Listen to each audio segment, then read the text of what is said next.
Hello, everyone. Welcome to the NeuroAffirm Show. Today, we are so excited for this very overdue conversation with Tera Sumpter, who is here. She is an executive functioning specialist. You probably know her from her book called Seeds of Learning, which sells all over the world. She also has communities and trainings for therapists who want to learn more about executive functioning, runs a private practice. She does all the things, and she probably has really good executive functioning skills to do all the things. So thank you so much, Sarah, for being here. Thank you so much for having me. I'm so excited to finally meet you guys and chat. You as well. I I'm know this. excited about this too. You nailed it, Jesse. Like there's a level of executive functioning skills to have to just get things done and have it all come together. I had attempted to write a book years ago and never got done with it. Shoot. So hard. But hopefully, we'll have a treatment plan for you, Chris, by the end of this episode. That can I be need our that. goal. I want strategies to get this thing done. I started it in 1996. Yeah. Well, I've been working on my second book for 5 years, and this one's been so much more challenging than the first one was. So I understand it from all sides. Yeah, it's Perfect. yeah. So much, so much. Well, I would love to start because I don't know if I'm the only person who feels this way, but I feel like the area of executive functioning can feel very intimidating to people and feel very overwhelming. So maybe we can just start with like a brief overview of how you would describe what executive functioning is and why we're talking about that today when it comes to neurodivergent students. And that's a great place to start because I think that's how most people feel because it is an overwhelming and very complex topic. So, the executive function system is this ginormous, vast system of many skills. And so we can simplify the definition. We can say that it's, this self-regulatory system. We can talk about it in the context of, it's being able to cue ourselves or self-direct ourselves from the inside out for a future goal. So these are all definitions that are used. It's essentially being able to direct ourselves and cue ourselves for things now, but also for things in the future, as opposed to being directed by somebody else. And that is that term, and I feel like the definitions in and of themselves are very elusive, right? Like, what does this mean to self-direct? So when we look at the span of the system, the executive function system starts developing at birth and develops all the way up until we're in our mid to late 20s. Some research is coming out into our 30s. It probably continues to develop forever. I don't know, Chris. We'll keep working on it. But it develops in a way that there are sort of chunks and foundations of the system that have to be in place before other skills can come along. And I think that this is some of the biggest misunderstandings around what executive function is. Because when I talk to people or when people come to me and say, Mike, my child is struggling with executive function, usually it's, they're not getting homework done on time, their backpack's a mess, they're having trouble staying organized. And yes, those are very important parts of the system, but those are some of the highest level executive function skills that I call the flowers. So I've organized, taken the system based on research, synthesis, and put them into this 3-step process I call the roots, the leaves, and the flowers. And any plant needs a healthy root system in order to develop. And those root skills are the ones that are so often overlooked. And from the context of an SLP, so those root skills are perception. How do I perceive myself? And how do I perceive my environment? That's where the sensory part comes in. Okay. Right? And then we have Yeah. attention. So how well can I direct my attention? It's not about having long sustained attention. That's another misunderstanding that we have this long sustained attention. Humans do not. We have to have the ability of having awareness of where our attention goes and then having the skills to bring it back and to self-direct back. Then there's the ginormous concept of working memory, which is my personal favorite. I could live there forever if it only functioned by itself, but unfortunately it doesn't. So we have verbal, nonverbal working memory, and then we have inhibition. So these skills together form the foundation of the executive function system. And how well this foundation develops is essential to how speech develops, how language develops, how literacy develops, how anything that we're going to learn from the world develops, because the roots orient us to our environment. So they are essentially the skills that help the brain be ready and engaged with the environment and with ourselves in order to learn. Absolutely. I hear the working memory one pops up quite often when I'm in IEP meetings because the school psych will go over the reports and really talk about that executive functioning, but more specific to the working memory. I'm wondering, shadowing the root there of the nonverbal and verbal piece that extends from the working memory. Um, I've noticed that with my speech and language assessments, they weigh heavily on verbal directions with like no visuals.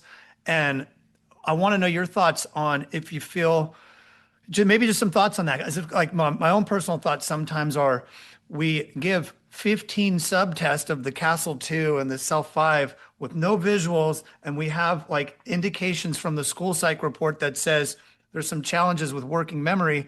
And I'm like, well, no wonder they're not doing so well on the language test. But I wanted to see if you have some thoughts on that or maybe elaborate on that. Yeah, no, I mean, you're absolutely right. So, language in and of itself requires all of our executive function, but predominantly it's sort of this, it requires a marriage of our verbal and our nonverbal. So, the verbal working memory is going to hold on to the phonological information. So, it's going to hold on to the sound, right? So, when Okay. we fire off a whole lot of sound, phonological information, that has to get held. And then the nonverbal working memory has to create an internal experience that matches the phonological information. So, at a cognitive level, that's what has to happen for language to develop and to be understood. So, we need both of these components, and both have to be strong enough, right? They don't have to be off the charts strong, but they have to be strong enough. So, if you have, for example, a kiddo where the verbal component, the verbal working memory, may not be very strong, or even the nonverbal could be also needing support. When we fire off a ton of information just orally, it maxes out how much that working, I refer to the working memory system like a juggler. So the information comes in and the working memory juggler picks it up and starts to juggle it and can really only juggle it for about 10 to 15 seconds before the brain's going to decide what to do with it. And if it's not interesting to the brain, to the person's brain, and that's going to be different for every single human, what they find to be interesting. If it's not interesting, the juggler is like done with it and drops it. And then we ask them a load of questions on top, right? So are we ever actually testing whether or not their working memory is sufficient, whether or not their language is, where we want it to be, whatever that typical is? I always say I've never met that kid. Or are we testing how interesting they find the material to be, right? All of those factors become important. Yeah, that makes a lot of sense. I always feel like my brain's juggling 32 things on a unicycle while I'm going through flames of fire. Yeah. And then if like 31 of those things aren't interesting, I'm like, all right, we're gonna even if they're important, right? I'm like, well, I know those 31 things. You could ask Jessie because she's like, Chris, we've got an event tomorrow that we're speaking in front of 2,000 people, and you haven't even started to prepare. I'm like, I know. It's like You're like, right now I got I do my best work when the cortisol hits, and I'm like on it. Yes. me too. I'm like, all right, we need this high interest dopamine hit here. I'll Yeah. do it 5 minutes before we need to hit play or whatever. Yeah. But yeah, it's just so funny how that system works. Yes. Um, I've noticed too, like, because Jesse talks a lot about sensory, and we work with a lot of autistic students. Um, and I wonder if this, I feel like it would tie into it, but since there's like so many things and systems within executive functioning, as you mentioned, like the roots, when an individual's in a situation where bright lights, 32 students, everyone's talking at once, there's a substitute doing something different than what was on the lesson plan, and the sensory is maxed out, I feel like maybe does that executive functioning piece kind of go offline, or it maybe is more difficult to access because your brain's like, hey, I just don't feel safe right now. I got to meet my Yeah. sensory needs and feel regulated before we can even start to build on these things. Yeah. We can't even access our executive function system if our sensory system isn't regulated.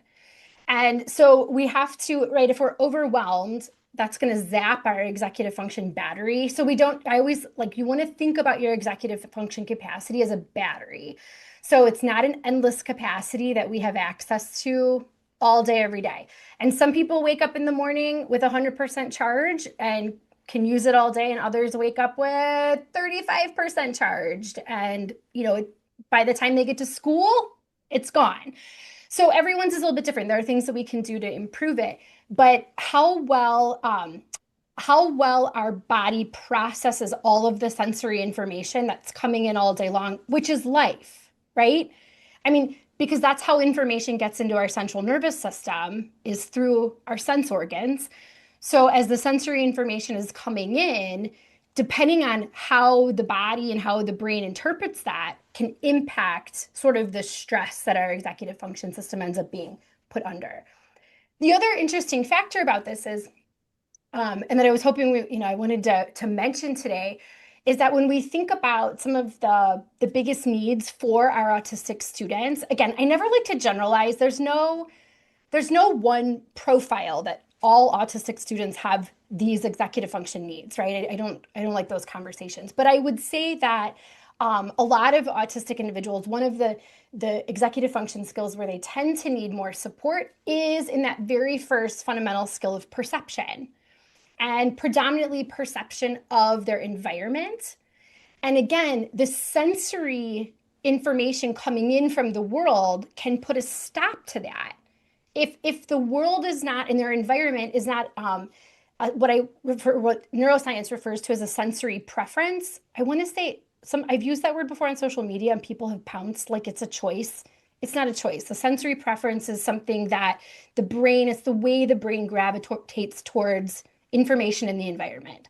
Some people like certain sounds, other people like certain movement, and these are all neurological sensory preferences based on how we're wired. But our sensory preferences are very much going to drive what we gravitate towards in our environment and also repel us. We're going to avoid things that don't fit into a sensory preference of ours. I always joke that, like, for me, high frequency sounds that are loud feel like an ice pick right through my temple. And I have 3 daughters. I mean, it's just like all day, It's every all day. day long. All day long. Yeah. So they joke when we do game night, they'll come give me my headphones because the only way I can make it through game night with all 5 of us is, the headphones on. But so the point with the sensory preferences is that whatever is the most comfortable for our sensory system is what as humans we're going to gravitate towards and perceive. And the Right. perception is the fundamental executive function skill. So whatever it is, and so when I'm working with therapists or teachers, I always say the very first thing when you're concerned that there's some kind of a perception need, you have to figure out what their sensory preferences are. What is the most comfortable, what is the easiest, best, least overwhelming way for them to take in information?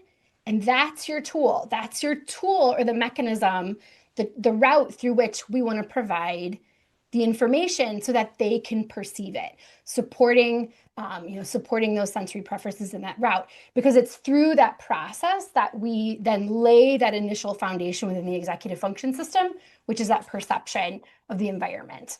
And then from there, that's when you get the trunk that starts to grow, and then you get the leaves that start to blossom. But you got to get that first part, as you were mentioning. Yeah, the That's root. exactly right. And without perception, I mean, perception is the foundation. That's the initial foundation. Then we have attention. So then first, once we're aware of something, so first we have to be aware of it. Once we're aware of it, then we have sort of this attention flashlight that we can direct. And we have to know how to wield this flashlight, which we're not born with a flashlight. We don't, this doesn't come online till 3, 4, 5 years old. So sometimes 47. And so, we have to learn how to wield this flashlight. Notice when it gets, distracted, how to bring it back. So that is a skill that has to be learned over time. And then we've got the working memory development, and then we have inhibition. And that's just the roots. So that's not even Yeah, and getting to the leaves. other stuff and Yeah, leaves are like your time management, your initiation, your prioritizing and all self-monitoring. that. Yeah. And then all your organization and planning and higher level, that's all flowers. That's all much higher. So I I've love heard you that. talk about, this flashlight idea, and I should say, which I didn't, that I've taken a lot of your courses. We've read your book, of course. We have it Oh, at I our didn't know house. that. Oh. Of course. And so I know that you talk about this flashlight concept, and you talk about some kids having a flashlight versus others having a floodlight. I remember. And maybe you could talk about kind of what that means. Yeah, so we're all born with a floodlight. So a floodlight is how most brains come into the world. So everything is illuminated in the environment, right?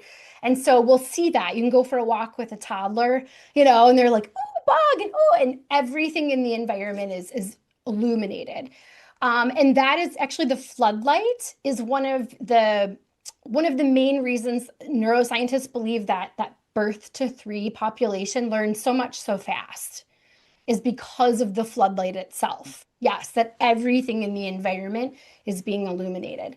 And then it's a little bit later, somewhere between 3 to 5. Again, there aren't hard, fast milestones for these. It's more trends, it's more peaks at certain periods of time. But between 3 to 5 tends to be when we see that flashlight, sort of more focused attention where the rest of the world gets tuned out.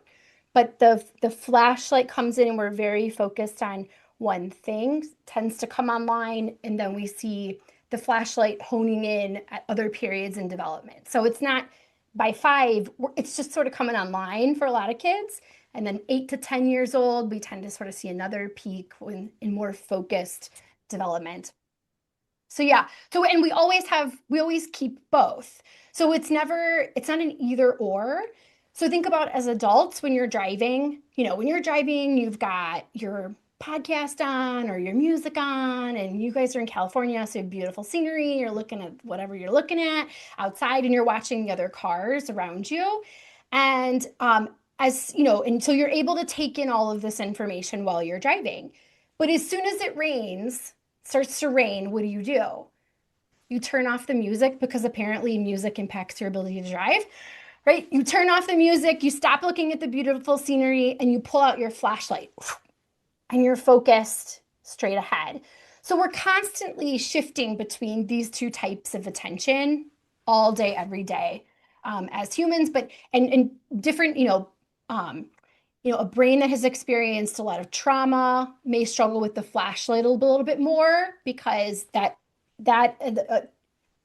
brain that has undergone trauma learns that the floodlight's a little bit more safe because I gotta be aware of everything in my environment.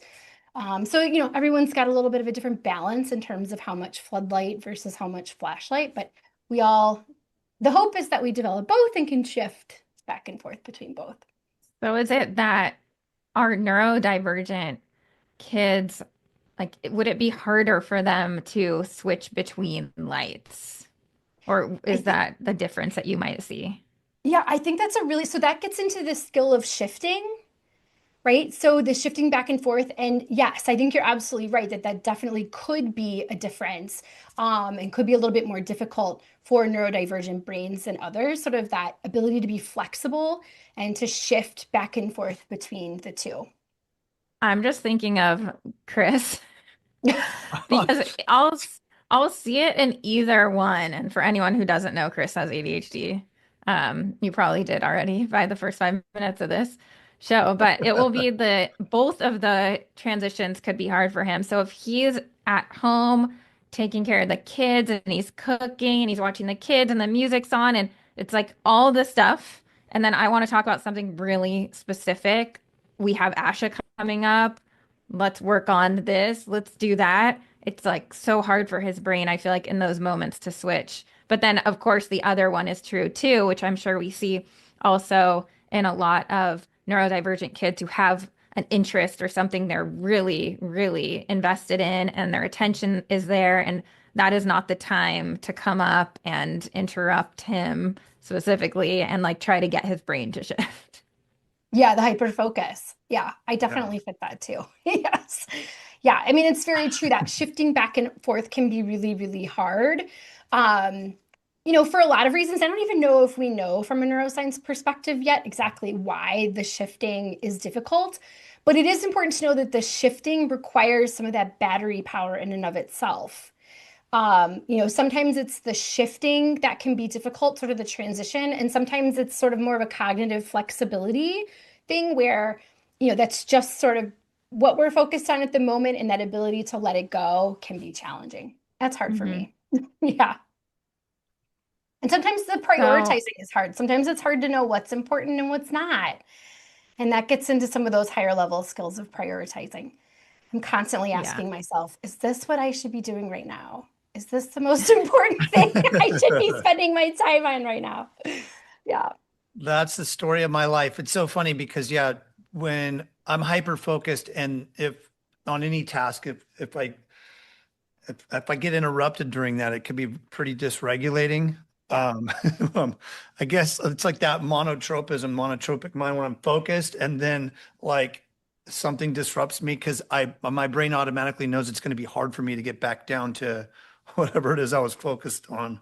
So it Yeah. has like so many good qualities to it so I can get things done like precisely and really do a deep dive. But then the bad thing is that if I get interrupted on it and the outward expression, I'm working on it. Yeah. I'm hoping that I'll have that figured out by retirement. It is, it's so hard because once you get going on something and you're in the groove, right? The initiation is always the hardest part. Because it feels, what tends to block us from an initiation would be a leaf skill, one of those higher level skills. It's taking a lot of those roots and putting them into action, getting started. It can be so hard because in our minds, the task feels a certain way, and it doesn't really even have to do with the task itself. It's more the feeling that we have attached to the task. So when we work on initiation, when I'm doing this with therapists and parents and teachers, we're talking about it's not, we're focused on the task. We're focused on the wrong thing. We've got to be focused on the feeling around the task and how can we adapt the task. Usually it's that first step, but how can we adapt the task so that that first step feels okay in our body, feels manageable, feels good to us. And we're going to struggle to get started on it until that very first task, first step feels okay in our body, feels manageable. Right from there, once it feels manageable, then other things just start to move forward a lot quicker. Yep. I Yep. kind of feel like that for myself. It's like a rocket ship in a way where it's like 90% of the most difficulty of getting a rocket to go to outer space is just the takeoff. Everything Yeah. else is easy for it. The 90% of the success of a rocket ship going to space is that initial part. And I'm like, that's me. I'm like Yeah. a rocket ship. Just Yeah. get me off the ground and everything else is history. Yep, that's exactly right. And that's where, and I do with when I'm writing, when I'm, working on a big project, I'll just tell myself, Tara, all you have to do is one paragraph. That's it. All you have to do today is write the one paragraph. And of course, like you said, Chris, once I'm into it, I'm like the master of rabbit holes. Once I've fallen down it, don't try to find me. You won't find me. I will be far at the bottom, and pulling me out is pointless. But I can keep going. But it's the initial step because it feels a certain way. It feels like, and this is kind of the work that we'll do with kids around this is, before we start, how does this feel on a scale of 1 to 10? Tell me what this feels like. And then we'll do it together with support and then come back and say, okay, how did it actually feel in your body? Oh, it wasn't actually a 10. It was actually a 5. Cool that we have that new baseline, right? So then when we come back to the task again, we can say, remember last time, what was the baseline then? Yeah, it actually ended up being a 5. Okay, what could it be now? So you're kind of helping them see that there's some flexibility within how we can react to tasks, how can we can feel about tasks. So it's not necessarily all or nothing. It's not a 0 or a 10, that we Right. can, yeah. Yeah, I'm getting a lot absolutely. of ideas for doing Oh, homework good. with our own kids. Jessie was just down the rabbit hole right now. So she was Yeah, she like was how thinking, do we help it's our funny kids? how the brain works. It's like I'll connect a thought during conversation, which will connect to another thought that's kind of loosely connected. And then I'm like way over here. Next thing you Yeah. know, it's like, Well, oh man, I really attached to 10 different things all within a minute. yeah. Yeah. Okay, That I fast. have a like a selfishly like not I guess it's not personal, but this is something that is impacting us in our clinic a lot, and I would love to hear your opinion. I But then thought I you were going also to kind say of our want to get relationship, and I was getting worried. But you no, said I was click, gonna so go save ahead. I that was for gonna some say. like couples therapy or something. No, just kidding. My pulse went up. Um, No, but I do really want to talk about like what are some really simple strategies because it does feel like a lot and it is overwhelming. There are so many areas, and it would be nice for us to be able to give some um, strategies of just where people can start. Okay, but first, we have so many kids who have been in therapy for years, many autistic or undiagnosed autistic, and can we talk about why speech sounds are not generalizing? Oh, Right? I feel like that's all in the realm of executive yeah. functioning. Yes, and I'm so happy that you've made that connection because it is. This is something when I'm working with other therapists, I always ask them, what's the hardest part about speech therapy? And other than the paperwork, right? They always say generalization. Mhm. And the reason why is because generalization is an executive function skill. And who's taught about executive function in grad school? Very few people, especially in the context of child development and child speech development. Okay, so when we go back to the definition of what is executive function is self-direction. And generalization is directing ourselves with new skills. So, the reason that we see such difficulty with the generalization of lots of skills is because when a student is in a very sort of structured environment, usually one on one with a therapist, we become the director. We don't mean to, but inadvertently, we become the cuer. Mhm. And even our physical presence can be the cue for them to produce the new speech sounds or whatever the sounds are, right? And then as soon as that cue is removed, then there's no direction anymore. So the issue becomes we have to teach them how to direct themselves with the use of the cues. And how can we do that?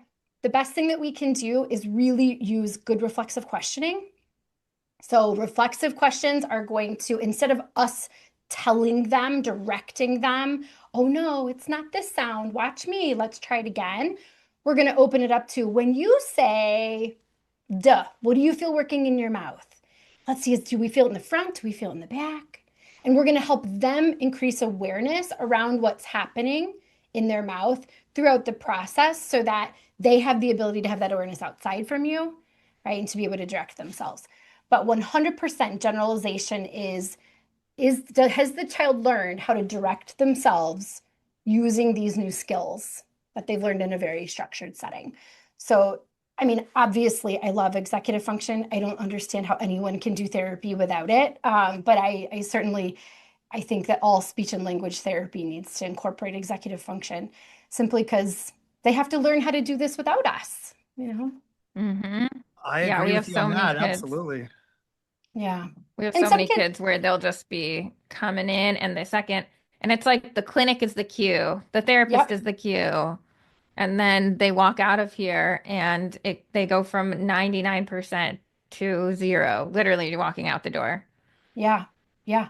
So the reflexive questioning is a really great place to start. And then teaching the parents one or two really simple reflexive questions. Does yours match mine? Let's watch, what was your sound? Is it whatever the context is that you want to use it, but teaching them a Right. couple so that when the kids leave, that there's someone asking them to kind of think about, wait, what did I just do? did that match what we've been working on? Right? Because it's the awareness. If we don't have awareness around what any kind of performance is, A, we can't adjust when we need to adjust, and B, we can't repeat what we did well if we don't know how we did it. So the key becomes the awareness, and how do we foster their ability to have awareness around their performance, whatever that performance is, speech, language, social communication, whatever, whatever that looks like. I love that. I'm gonna have to now that's like eye-opening for me now because I wanted to, I didn't have that question. Jesse had that, and I was like, that's a great question because I want This is that a good, answer. yeah, it is a good Just wait question. for the reflexive questions to come your way, Chris. They're Yeah, coming. I've I'm got a gonna whole guide, Chris. I got a whole guide for you. I'm gonna be cooking tonight. Jesse's gonna have your guide. She's got it at the house. She's gonna be doing some reflective questioning to me tonight. Yeah, where are your thoughts right now? Where's your flashlight shining, Chris? Yes. Where should we be shining our flashlight right now? Oh, Yeah. this is So good. I know this is a big question, but where would be a good place for therapists to start? Obviously, we'll link to all of your stuff so they could learn more, in detail in a process, but like where would be a good place for them to start when they're coming in with kids and it's all of these higher level skills, that we see, but really we need to start at the Right. roots. Yeah, and that is a really loaded question because the roots in and of themselves are so complex. I think if I had to pick the simplest thing, like for somebody listening to a podcast or watching this on YouTube, the simplest thing I would say is focusing on that attention flashlight because sometimes we can sort of inadvertently support perception that way too. So teaching them that they have a flashlight with our really concrete learners, use a real flashlight and shine it on different things in the room and talk about when we shine it over here, what can we learn? What can we see? What are the things that we see in practice? You can do picture books. There's some great flashlight picture books that you can do that sort of walk through the same idea. And then we love to make a flashlight out of construction paper. And then the first step of every activity becomes, okay, we're ready to do our activity. Where is our flashlight going to be shining? So now what we're doing is we're putting the student in the driving seat because that's what we're trying to help them practice. Executive function is them being in the Right. driver's seat of themselves. So we have to put them in the driver's seat. Okay, instead of me telling you to pay attention, I'm going to say, oh, where should we be shining our flashlight right now? Can you show me that? Great job. Okay, now we're going to do our activity or whatever that looks like. So that's really a good first place to start. My roots cohort is 6 weeks. It's a 6 week intensive just to get through that foundation. And then the rest of everything takes us about 6 months. So, you know, there's not a lot the rest of that is much more complicated to obviously share from Yeah. a therapy standpoint. For the I for that program, the 6 week, I know Jesse's gonna put in the show notes, but like directly right now, where would they go to find that? So they can TeraSumpter.com? Yeah, terasumpter.com is a good place. Everything's on there. That'll link to the cohort. The next cohort will start. So the community closes in between, like we open it to let people in. Then once we start the cohort, we close it for 6 months so that it can be a really focused type of learning for our members. And so it'll reopen in December 17 with the next cohort starting January 16th, and that'll then close until next summer. But yeah, terasumpter.com, community.terasumpter.com as well. But Okay. that's my best. I always say that's my best resource. The Mhm. community cohorts, they're like the thing in my career I'm the most proud of. I feel like it's what's making the biggest difference. So, it's I can't teach all this in just a course that I launch Right. out. You've got to go and try it and come back and say what worked and what didn't, and let's help you problem solve and tweak. And plus there's just, thousands of really amazing smart people in there that are all doing it too, and you're learning together. So it's a really supportive learning experience that kind of blows everybody's mind because it's taking everything that we do and putting it through a totally different lens, especially working memory, which is my favorite. When we dissect what language is from a working memory perspective, it's like, but Yeah, Yeah. I enrolled when our last baby was born, which is probably why I need to go back and watch again because my roots were not planted when I was getting zero sleep. Yeah. Did you know that if you've had less, so the research says that if you have had less than 6 hours of sleep, the connection from your inhibitory cortex and your prefrontal cortex and the other parts of your brain that it's going to regulate is severed after less than 6 hours of sleep. Oh I my mean, gosh. right? I mean, So sleep is parents, so we are important. screwed. How long is that for a temporary time? And then over time, it kind of It comes back and the brain is constantly shifting and regenerating and it's not fixed in any sense. I It's was always, worried because I was thinking about college and like those sleepless weekends. I was like, oh shoot, it's I permanently know. screwed me up. No, sleep is so important to so many aspects of our being, our brain and body, but when it comes to executive function, it's incredibly important. And what's something that sleep does that's really cool is that what we learn during the day, sleep then rehearses it and helps solidify it within the brain. That's part of like this, storage process that takes place. So I worked with tons of kids with seizures over the years that had nocturnal seizures. And those nocturnal seizures, the kids look like they have different learning disabilities because their sleep Mhm. is being disruptive and they're not being disrupted and they're not learning and holding on to information long term. People think it's just a learning disability. It's like, oh, there's a reason why it's not solidifying, right? The seizures aren't allowing the brain to go through that process at night. We think about So much to accommodations know. and some of the best strategies, and it's right there. It's like, hey, let's prioritize sleep. Yep, Start there. absolutely.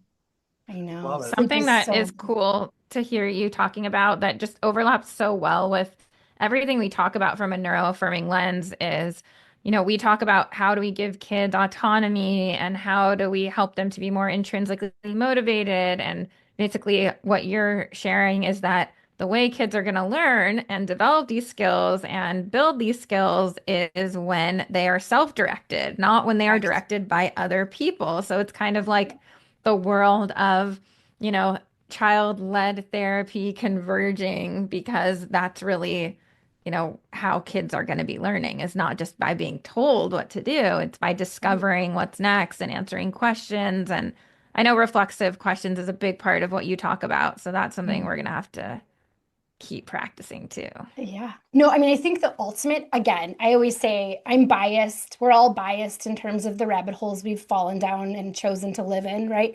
So I'm definitely biased, but I think the ultimate neuroaffirming intervention is when a child is able to develop their executive function Yeah. system to direct themselves, because then they develop the skills to have the awareness around what they need and what their wants are, and they learn how to self-advocate. And that's all that I'm working on when I'm working on, a kid's ability to self-monitor and to self-modulate and all of these things. It's about them being able to have the awareness around what they need in that moment. And then how do I get that met? What's my plan? What's my plan of action? How do I execute that plan? And all of that is executive function. A lot of adults I need that agree.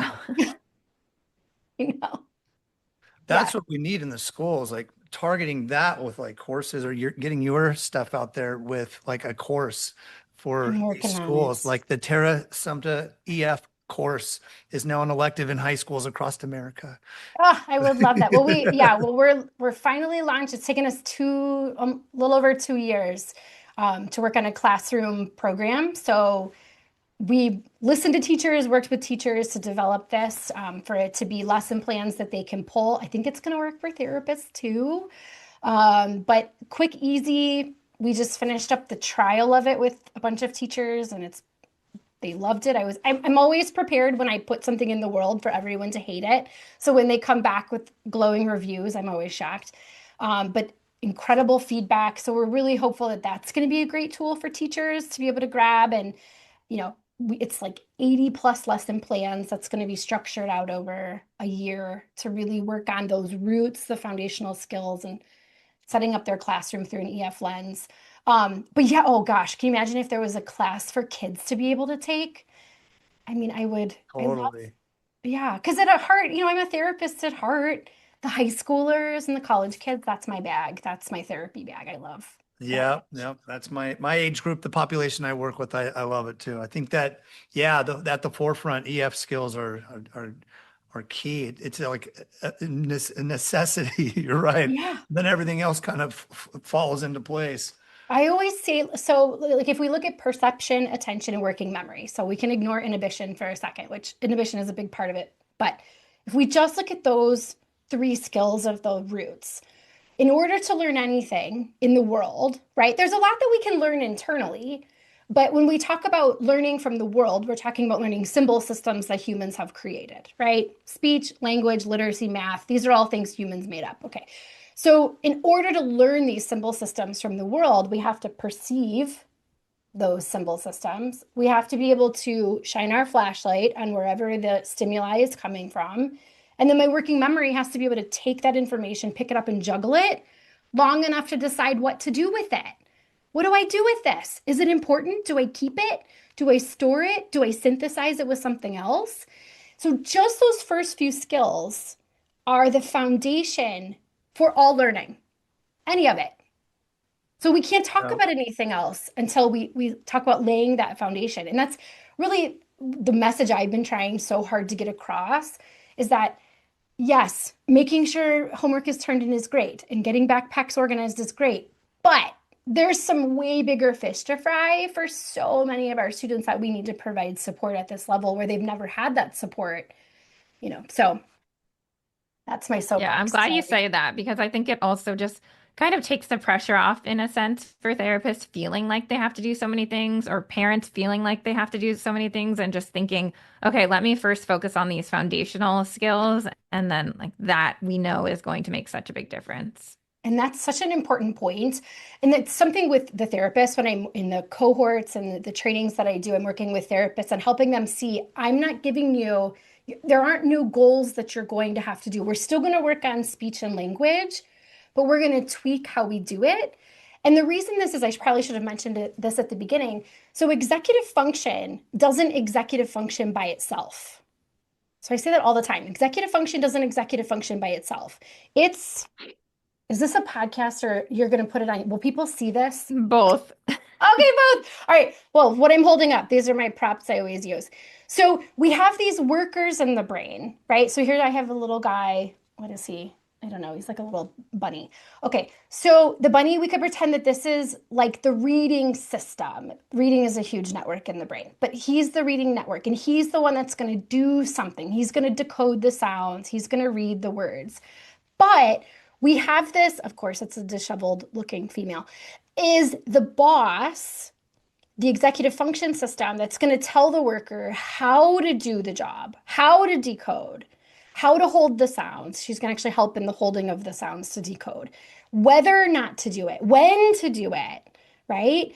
And so these two work in tandem, and the worker needs the direction of the boss, but the boss doesn't work by itself. This is the executive function system just doesn't work by itself. It's working in tandem with workers in the brain.